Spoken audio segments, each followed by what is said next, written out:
Welcome to Healing Mose。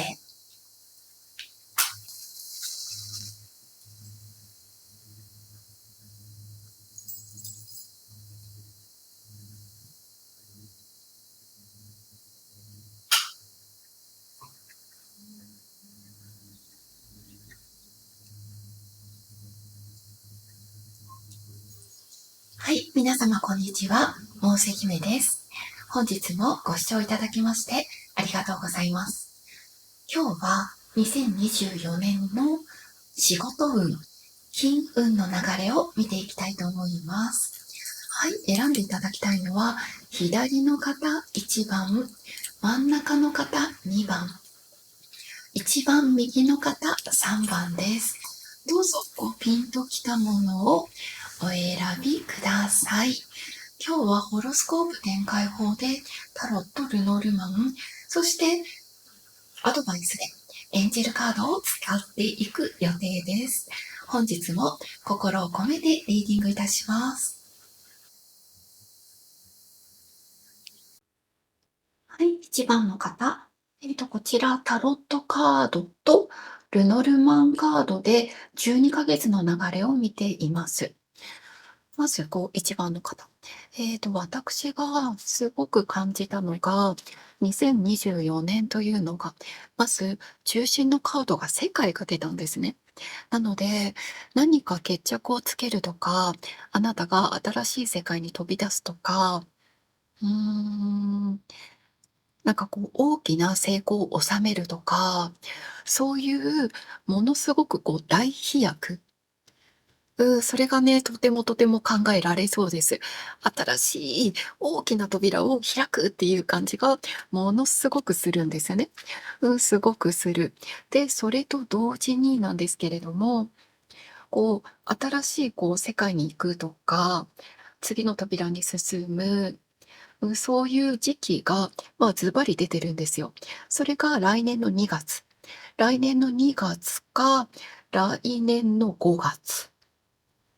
うん。あとは、7月もこれはさよならをするっていうカードでもあるんですね。あと少し遠い未来になるんですけれども、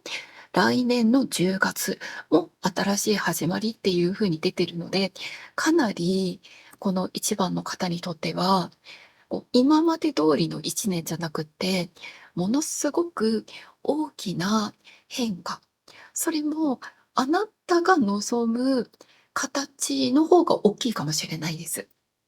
そういう意味で、次のステップに行く方が多いのかなというふうに思っています。うん。で、今のあなたの状況かな、を見ていると、カップのナイトの正位置と雲が出てるので、あなた自身がなんかモヤモヤしてる。やりたいことがきちんと見つからないとか、うーん、仕事が楽しくないとか、人間関係に悩んでいるとか、なんか職場で、例えば別れた、例えば彼がいるとか、例えば奥さんがいるとか、なんかそういう、こう、プライベート関係の何かっていうのがある方もいるのかもしれない。何かね、今あなた自身がとてもモヤモヤ感っていうものを非常に感じていて、自分の能力をきちんと発揮できていないんじゃないかとか、もっと自分に合う仕事とか、一番の方は、すごく心のつながりを求めてる方が多いような気がする。すごく優しかったりとか、ま、お金だけではない大切なものを重要視したい方が多いんじゃないかなっていう感じがするんですよね。で、今現在の上司かな、が、なかなか不平等な人というか、部下の、成果を例えば横取りする人だったり、非常に意地悪い人だったりとか、そういう感じがして、なんかあなた自身も、上司、上の人との人間関係に悩んでいたりとか、上の人が非常に仕事ができない人で、なんかすごくパワハラをするとか、そういう人とかもいるかもしれないっていうことで、少し人間関係、上司との関係にも悩んでいる部分があるような気がしています。これが見えたかな。で、流れとしてはですね、1月はまだ大きな変化っていうのが、ないです。非常に悩んでいる。あなた自身が、どうしようかなって、天秤に、かけて迷ってる部分っていうのはあるんだけれども、まだ1月は、一番のあなたにとっては、こう、なんかいい部分が見えるというか、やっぱりこういうところはいいよなとか、こういう部分は嫌なんだけど、でもっていう風な、プラスの部分が見えるのが1月かなって感じがするんです。ただ、2月がものすごくバッサリ来るんですよ。いや、やっぱり新しい方向に進むとか。で、もしかしたらこの2月に関しては、あなたの意思というよりは、何か事例が降りるとか、なんか突然の方向転換っていう可能性もあるかもしれない。転勤とかですね、部署移動、そういうのもあるのかなというふうに思っています。この時期に転職をする人もいます。すごく環境が変わりそう。これが2月。そして3月が3月があなた自身が人間関係でちょっと悩んじゃうのかな。少し寂しいなとか、うまく意思疎通がいかないとか、お客さんとなんとなく歯車が合わないとか、そういう感じがして、孤独感が、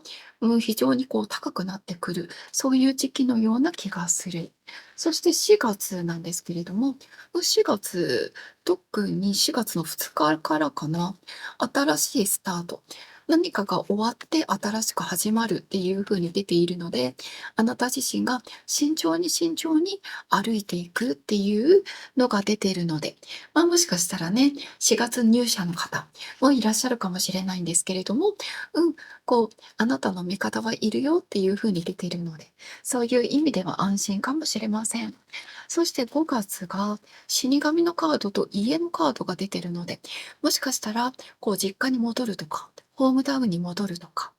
あとは昔の会社に戻るっていう人とかもいるかもしれません。5月は、これこそ本当に終わって始まるっていう感じなんですよね。5月はものすごく、2月もかなり大きな変化があるんですけれども、5月の変化もものすごく大きいです。5月、むちゃくちゃ大きい変化があります。そして6月すごいです。はい、これ仕事のカードの皇帝と熊。これも権力とか金運っていうのを表すんですけれども、これ6月はすっごく大きなお金が入るとか、仕事のやりがいがものすごくある、リーダーに抜擢されるとか、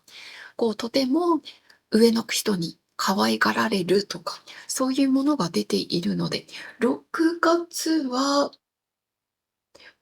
今まず6月までの流れでは一番いいです。この6月が。そして7月。はい、この時期が何かが離れる。カップの8とあの人のカードが出ているんですけれども、なんか誰かと離れる、会社と離れる、もしかしたら会社を休むとか、そういう人もいるかもしれません。そして、もうなんか見切りをつけて、なんかさようならをするっていう可能性もあるのかなっていうのが7月です。そして8月。はい、8月がカップの6とリングが出てるので、これもね、また古巣のカードなんですよね。古巣に戻ったりとか、まあ、これ昔の恋人との再会っていう意味もあるんですけれども、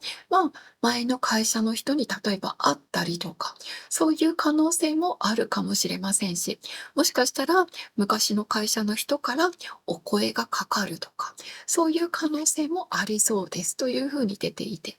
あと、なんとなく前が良かったなって思い出しやすい時期っていうのもあるかもしれません。で、ここにリングのカードが出ているので、契約っていう意味もあるので、思い切って古巣に戻るっていうのもありかなと。そういう感じ。そして、9月。これがカップのナイトと雲が出てるので、あなた自身少し人間関係で悩んでしまうことあるかもしれませんし、特にこのカードは恋愛のカード、あと芸術的なカードなんですけれども、そういう仕事をされている人は、うまくインスピレーションが湧かなかったりとか、なんか自分の才能に限界を感じてしまったりとか、そういう不安定になったりとか、ネガティブになりやすい可能性もあるかもしれない。でも、10月になると、ここでワンドのエース、正位置とここにあなたのカードが出てるので、10月、それこそ1日かな、10月1日から新しいあなたのスタートが始まる。これは再スタートとも言えるし、ものすごく大きな変化の新しい情熱が出てくるっていう意味もあります。そしてここにあなたのカードが出てるので、あなたが中心になって進んでいく、プロジェクトができる、もしかしたら会社を起こす人、そういう人もいるかもしれません。9月まではね、もやもやってしてるんだけど、10月1日から流れがぐわっと変わって、あなたのポジティブな方向に動いていくというふうに出ています。そして11月。これがですね、いいですね。コインのキングと花束が出てるので、11月はあなたにとって大きな援助をしてくれる人が来たりとか、いわゆる太いお客さんが来たり、あなたにサプライズのプレゼントをくれたり、応援をしてくれたりっていうものが出ているので、11月は人脈が非常に強くなっていくとか、あなたの人脈が非常にプラスになる。そういうものが出ています。そして新しい、また人との出会い、お客さん、取引先、すべてがプラスになる。そういうふうに出ています。そして12月。12月がコインの6リバースとヘビが出ているので、この時期は新しい投資だったりとか、新しい人間関係っていうのはあまりお勧めしない。むしろ気をつけてねっていう感じです。表裏があるとか、何かこんなに美味しい話ないよねみたいな、そういう可能性があるような気がするので、12月の出会い、投資話、いろいろなものには、とにかく一歩一歩進むようなことをお勧めしたいです。そして今これ、来年って言ったんですけれども、12月なので、今月、今っていう可能性もあるので、12月の今はいろいろ、人間関係を広げたりとかするのはあんまりお勧めしないかな。むしろちょっと慎重にゆっくり進んでいこうみたいなものが出ています。うん。で、まずこれですよね。で、これが、今、特に、仕事の流れで見たんですけれども、で、金運で、すごくいいかなと思うのが、とりあえずこの1月ですね。1月、副業がなんかうまくいくとか、臨時収入が入ってくるっていう意味で金運が1月はいいです。そして、来年のこの2024年の6月、ここも金運がむちゃくちゃ大吉かな。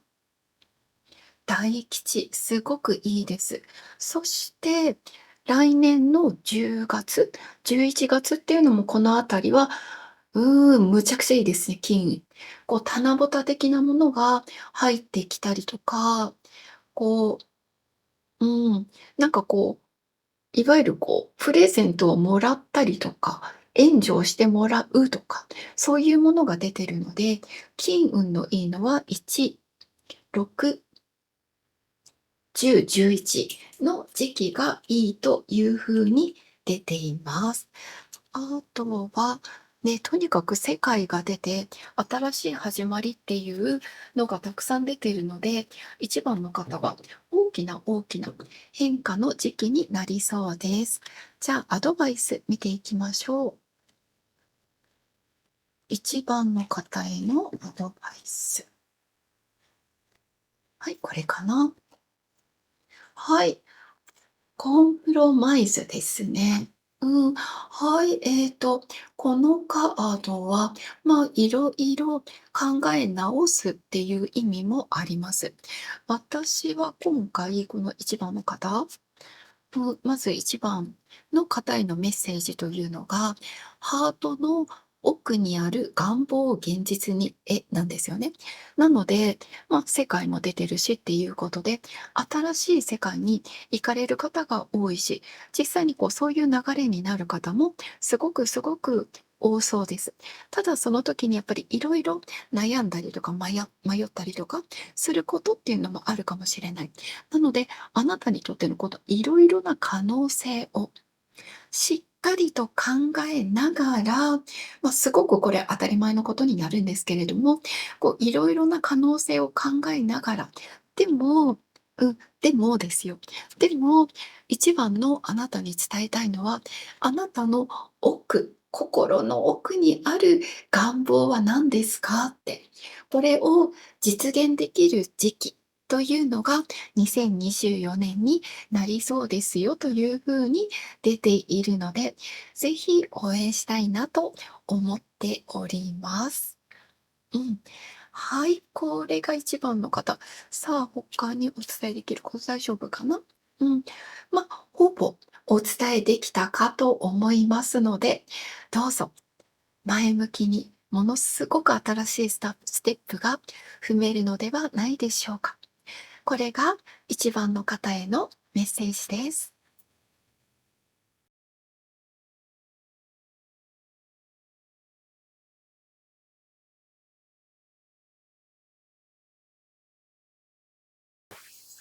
はい、じゃあ2番の方、リーディングをしていきたいと思います。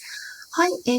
タロットとルノルマンカードで12ヶ月の流れを見ていきます。まず、2番の方にお伝えしたいのが、はい、中心のカードがカップの3のリバースと、あとこのキーという、こうしたらいいよとか、こうしたら解決できるよっていうことを言っていて、それが人間関係、これを円滑にしていくこと。それがあなたのキーに、今回の仕事、あとは金運に、いわゆるキーポイントになります。解決策になりますっていうふうに出ていて、で、もしかしたら、あんまり会社の飲み会とか好きじゃないっていう方とかもいるかもしれないし、やや古い考えになるかもしれないんですけれども、やっぱノミニケーションというか、それが2番の方にとっては、今年案外大切な感じがするんですよね。うん、会社の中でどれだけ、仲のいいプライベートな人ができるかっていうと非常にね、難しいところではあるんですけれども、うん、こう、心の壁というか、もう少しスムーズに、人間関係のつながりっていうのを大切にしていくことが、よりおすすめだよっていうふうに、まずこの中心カードが教えてくれています。でですね、1、2、そうだな、1、2。まずいい時期は、このね、3月。3月と5月。3、5と、あと来年の10月と12月は非常にいいです。いいな。逆に1月、まずね、来月、2024年の1月っていうのが、あなたにとって合わない人が入ってきたりとか、上司が変わったりとか、なんとなく、あなたが振り回されてしまうような、苦手っていう風な人と接点が増えてしまったりとか、そういう可能性があるのかもしれません。このあなたが1月に、もし人間関係で悩んだりとか、対お客様で悩んだりする可能性はあるんだけれども、この人って、若干頭はいいかもしれないけど、やっぱ相当自己中なんですよ。自己中で自分の利益しか考えてないから、そこまで、丁寧に、これが上司だったとしてもですね、そこまで丁寧に対応しなくていいかなと。もう仕事は仕事みたいな形で割り切っていてもいいんじゃないかなっていう風に出ています。少しね、振り回される、力のある人に振り回されてしまうかもっていう風に出てるのが1月です。そして2月が、これね、仕事のことで出てるんだけど、やや恋愛のことも関係あるかもしれないんだけど、2月が少しね、寂しい思いをするとか、そういうものが出てるので、恋愛で若干、ネガティブなことが起こり得るかもしれない。あと、仕事では、あなたの味方がなかなかいなかったりとか、あなたが寂しい思いをして、ちょっとこれね、ポロポロと泣いちゃってるような、そういう可能性があるので、2月は、お休みを、例えば取ったりとか、するのもいいのかなって感じです。あなたの2番の方の精神面が若干ネガティブになる可能性がありそうという風に出てるので、少しね、心の状態が心配かなって感じです。ただ、3月はいいですよ。3月は非常に、これが鳳凰のカードとクローバー、幸運のカードが出てるので、あなたにとって味方が現れるとか、とても分かってくれる人、人間関係とか上の人とか、そういう人が現れるとか、すごく親身になってくれる、そういうものが出てるので、3月はあなたにとって非常に立ち上がれるし、元気になれるし、私にこれだけ味方がいるんだみたいな、そういう、プラスに考えれる時期かなというふうに出ています。で、もしかしたら、仲のいい人から、例えばうちの会社どうみたいな感じでお誘いがある可能性もあるかもしれません。そういうオファーもあるかもしれないと出ていて。で、4月がですね、少しね、なんていうのかな。これがね、四面楚歌になってしまうかもしれない。いろいろな噂話を例えば聞いたりとか、コミュニケーションの疎通がなかなかうまくいかないっていうこともあるかもしれない。なので、今ね、ちょっとここまで言っていて、ね、若干ネガティブなことが多いんだけれども、3月はいいんですよ。今から言うけど5月もいいんですよ。ただ、1と2と4がね、あなた自身がなんかね、嫌な話をちょっと聞いてしまったりとか、噂を聞いてしまったりっていう感じで、かなり繊細な、ナイーブな方なんじゃないかなというふうに思います。でももう一回言うけど5月はいいです。5月は女帝のカードとあなたのカードが出てるので、あなたの本領発揮。あなたがとても売り上げとか、会社の中で魅力とか、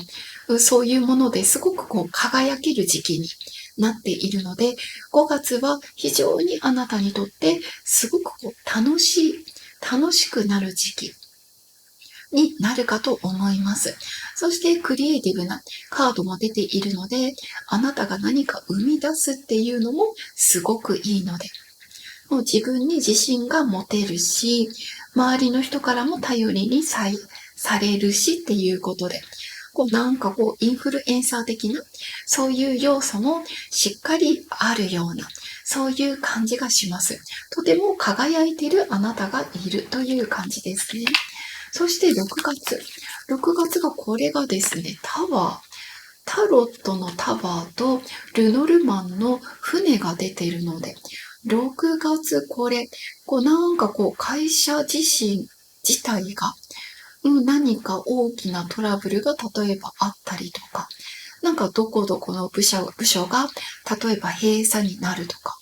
そういう、なんて言うんでしょうね。驚くような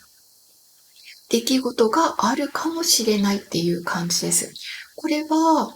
2番のあなたが問題があるとかではなくて、もうこのタワーっていうのがもういきなり突然降って湧いたような災難とかトラブルっていう可能性があるんですね。なので、6月はそういう、本当驚くような出来事があるかもしれないし、あとは、出張先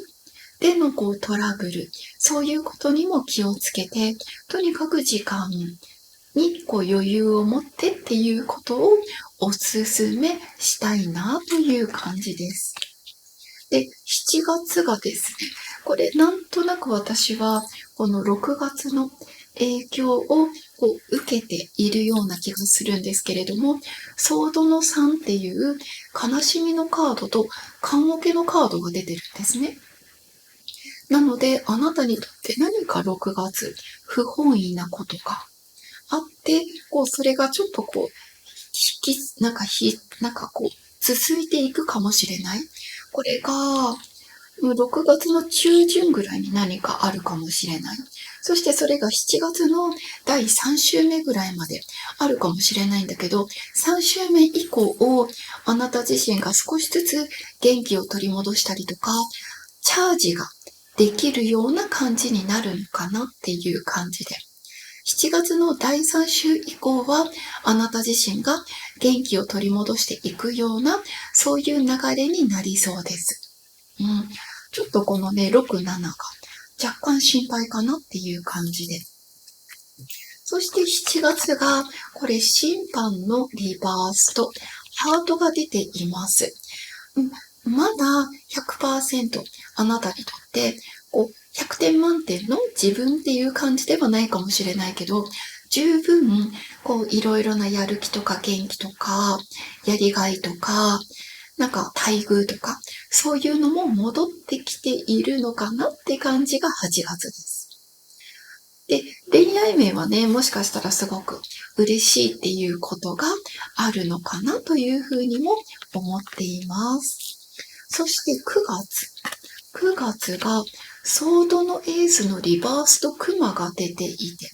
9月はあなたにとって急な方向転換をしない方がいい。しなくていいよっていう感じなので、どちらかっていうと、今までの状況を、ちょっとこの辺辛いかもしれないんだけれども、今のこの状況を続けていくっていうことをお勧めしたいです。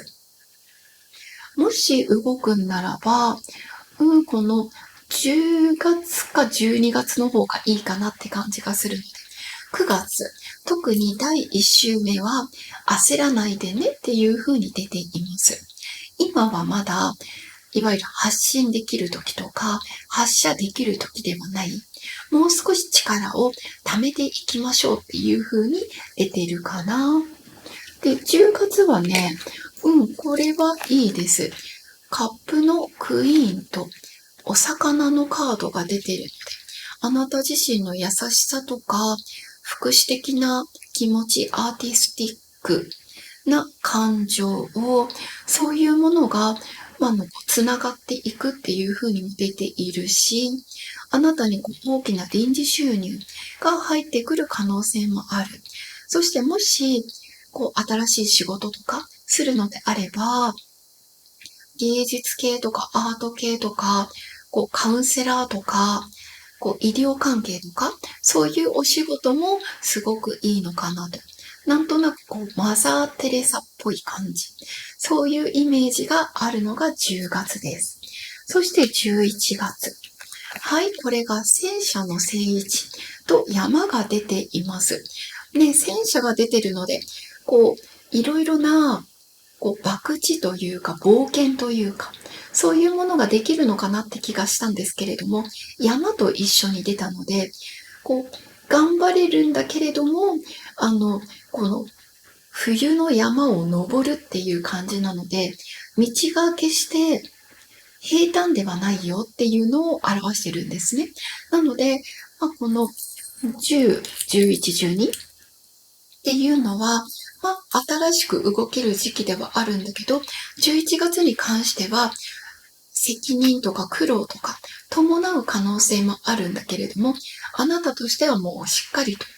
馬力を発揮したいみたいなフェラーリに乗ったらエンジン吹かさなきゃみたいな、そういう感じかなっていう感じがしています。11月、動けないことはないです。動けないことはないし、むしろ、なんていうのかな、これだけあなたがやりたいことであれば、応援したいなっていう感じもしています。そして12月がね、いいんですよね。ソードのページとね、一番ラッキーの太陽というカードが出ています。これ、来年の12月で見ているんだけれども、12月なので、今として見ていただいても大丈夫です。今、もしくは来年の12月、あなたにすごく嬉しいオファーがあったりとか、なんか嬉しい通知が来るっていう可能性もあるので、転職をしたいって思う方、すごくなんか良さそうですよ。そして、あなたのアイデアとかが、ものすごくこう仕事に結びついたりとか、復職につながったりとか、そういうものも出てるので、どんどんアイデアを形にすることっていうのもおすすめしたいなっていう感じですね。えっと、で、なんかこう、少し、こう、人間関係とか、あなたの心が揺れ動きやすい一年かなっていう風なのをトータルで感じたんですけれども、でも、いい時期をもう一回言うと3月、5月、そして8月ぐらいから良くなってきて、10、11、12っていうのが非常にポジティブ。そして人間関係とか、コミュニケーションをより大切にしてねっていうふうに出ていて。で、今、この3、5、8、10、11、12っていうのは、金運もいい時期なので、特に3月とか5月、なんか大きな、お金とか、臨時収入とか、10月もいいですけどね、なんかすごく入ってきそうな予感がしています。あとは、あと転職とかそういう風なね、動きがあるのであれば、今月か来年の12月が良さそうかなっていう風に思っているかな。で、実際に転職をするとしたらやっぱり産後、もしくは来年の、2024年の秋かなっていう風にも出ています。じゃあ、2番の方へのアドバイス、見ていきたいと思います。はい、じゃあこのカードを、はい、2番の方開いていきましょう。ウェイト。はい。はい、2番の方にお伝えしたいのが、ね、新たな風が吹くよって出ていて、なんかいろいろな、新しい動きが、ポジティブなこともネガティブなことも起こり得るかなって思うんだけれども、動く時期を間違えないでねっていうことを言ってるような気がする。特に焦らないでほしいのが、この夏ですね。8月、9月とかは、まだ今じゃないよっていう風なのが出てるので、この行く時期、進む時期、そうじゃない時期っていうのをしっかりと見極めて、あなたにとって新たな風が吹く季節を大切にしてくださいっていうのを言っているような気がしました。はい、これが2番の方へのメッセージです。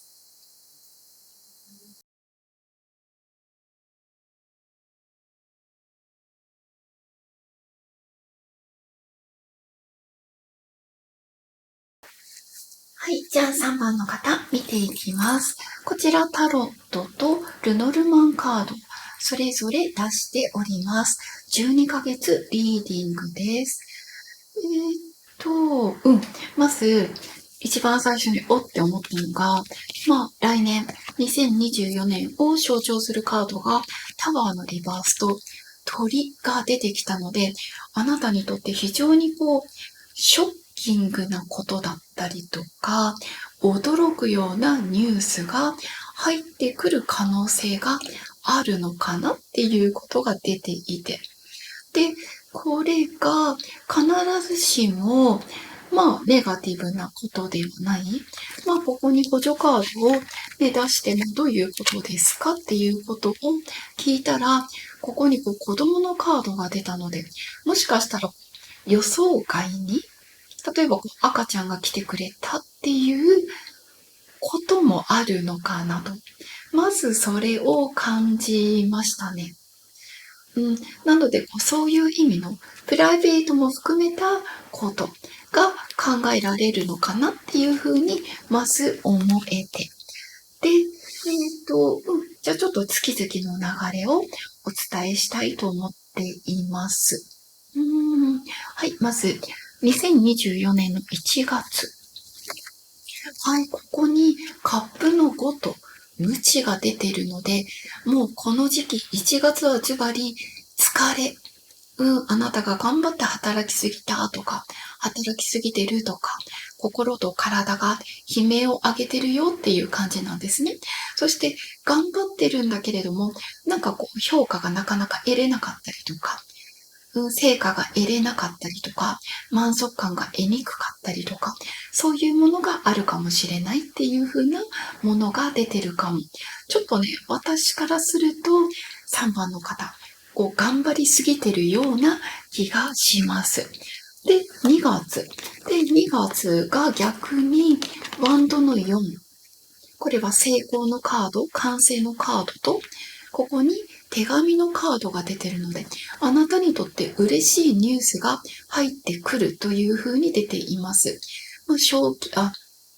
昇進とかかもしれませんし、何らかのどこかの企業からのオファーとか、合格通知とか、そういう可能性もあるかもしれないので、特に2月の、私は4日以降かなと思います。立春以降にあなたの運気が大きく変わっていくような、ポジティブになるような気がしています。そして3月、ここに皇帝のリバースとクローバーが出てるので、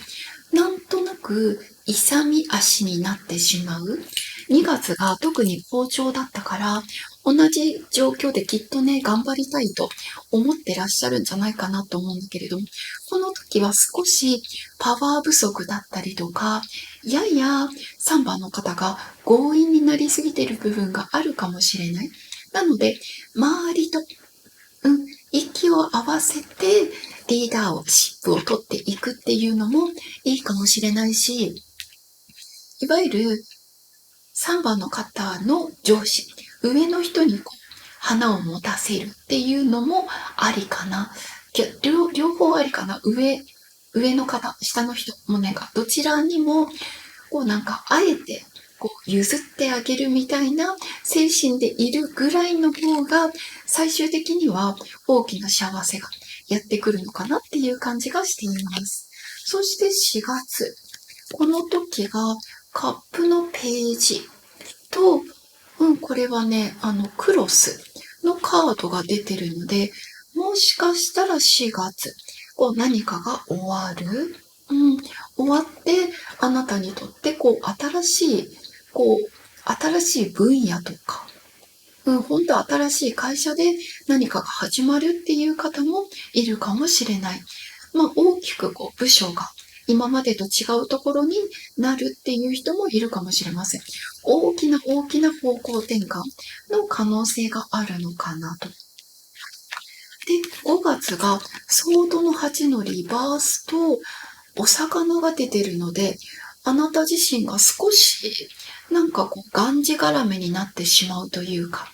なんとなくのびのび動けないようなものがあるかもしれないので、少し窮屈な感じがあるのかなっていうのが5月。そして6月、ここもね、ソードが続いちゃってるんですけれども、ソードの3のリバースと月が出てるので、これが心の中にちょっと悲しみがあったりとか、心を閉ざしちゃうっていう意味もあるんだけど、月が出てるから、もしかしたら仕事のことだけじゃなくて、例えばお母様のこととか、何か恋愛のことで影響がこの6月は出ちゃう可能性もあるのかなっていうふうに思っています。少しね、4月から環境が変わって5月、6月、まだこうすぐには馴染みにくいのかなっていうふうにも考えられます。そして7月が、ソードのクイーンのリバースとコウノトリが出てるので、ようやく、こう、あなたがこう飛び立てていけるような感じがするんですね。あなたの良さ、が発揮できるっていう感じがするので。もし、転職っていうのを考える方も、もしかしたらこの7月、この時期は決して悪くはない。そういう風に出ています。そして8月。はい、ソードの2、平和のカードと鎌が出ています。ソードの2、と、8月の、ちょうどお盆あたりでしょうか。お盆以降かな。あなたにとって何か大きな結果を得るとか、収穫を得るというふうに出ているので、こう、今までね、このあたりで頑張ってきたことが、ようやく8月になんか手応えを感じる可能性もあるのかなと出ています。そして9月はね、とってもいいです。カップの9っていう幸運を表すカードと本が出ているので、あなたのこう持ってらっしゃる専門知識だったりとか、そういうものがしっかりこう活かせるとか、あなた自身やりがいがとても感じるとか、心の満足感がすごく高いというふうに出てるので、すごくいいです。で、特に、このカードっていうのはあなた自身を表すカードなんですけれども、とてもこう知識が豊富で、仕事ができて、そしてこうなりたいみたいな、そういう意識がとても強い方って出てるので、だからこそ、なんとなく、この春から夏にかけて、噛み合いにくい部分があるかもしれないけれども、8月9月ぐらいには、その、あなたが求めているものが、手に入るんじゃないかなっていう感じがしています。そして10月。はい、この時、女帝ですね。女帝のリバースと星が出ています。非常に頑張って、ようやく夢がね、手に届くっていう風に出ているんですけれども、もしかしたら、ちょっとデートの時間が仕事が忙しくて、なかなか取れなかったりとか、例えば、母として、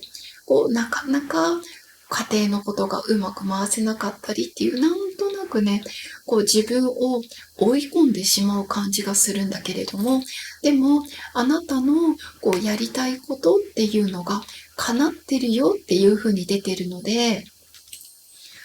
全部を頑張りすぎようとしないこと。優先順位をつけながら、今日はこれだけできたみたいな感じで、しっかりと自分を褒めてあげてほしいなっていう感じです。流れはね、いいと思います。そして11月。はい、これが審判のリバースと庭が出ています。人間関係がね、広がっていくっていう感じもあって、で、審判のリバースなので、何かストップがかかるとか、なんか再開そういう可能性もあるのかな。なんとなくこの3番の方、今回恋愛のカードとか復縁色のカードも強いんですけれども、もしかしたらなんかね、偶然再会するとか、そういう可能性もあるかもしれません。なんとなくね、そうなんですよ。なんかね、恋愛系のカードもしっかり出てるなっていう感じはするし。で、仕事で見たとしてもね、これ偶然両方20というカードが出てるので、11月の20日あたりに、思いがけない嬉しい再会とか、何かがあるかもしれません。うん、このカードはすごく珍しいです。そして12月。はい、これがコインの2のリバースと子供のカードが出ています。はい、これはあなた自身のキラキラしたやる気とか、子供の頃から憧れていたこと、それをあなた自身がどうしようかなって迷ってるような感じがするんですね。なんか新しく自分のやりたいことを挑戦したいっていう方もいるかもしれないし、でも安定性がなくなるしどうしようみたいな、そういうもので12月は悩む可能性があるのかもしれない。あとはやっぱりね、この子供のカードが出てるので、これは今月の12月の可能性もあるかもしれないし、来年の12月の可能性もあります。このね、子供っていうことと赤ちゃん、子供がキーワードだし、あなたがやりたいことっていうのも大きなキーワードになるので、そこでいろいろ悩んじゃうっていう可能性もあるのかなっていう感じがします。で、今お仕事のことを言ったんだけれども、金運。金運でいいのが、このね、2月。金運もすごくいいんですね。2月もいいし、あとなんか7月、8月。なんか大きな臨時収入がある可能性もあるし、9月もいいですね。9月も願いが叶う。で、10月は大きなお金も入ってくるんだけれども、大きく使っちゃう可能性があるっていう風に出ています。で、このカードをね、金運で見ると、なんか思いがけず大きな買い物をしちゃうっていう可能性とか、予算オーバーっていう可能性もあるんだけれども、でもきちんと、プラス、黒字になるから安心してっていうことを言ってくれています。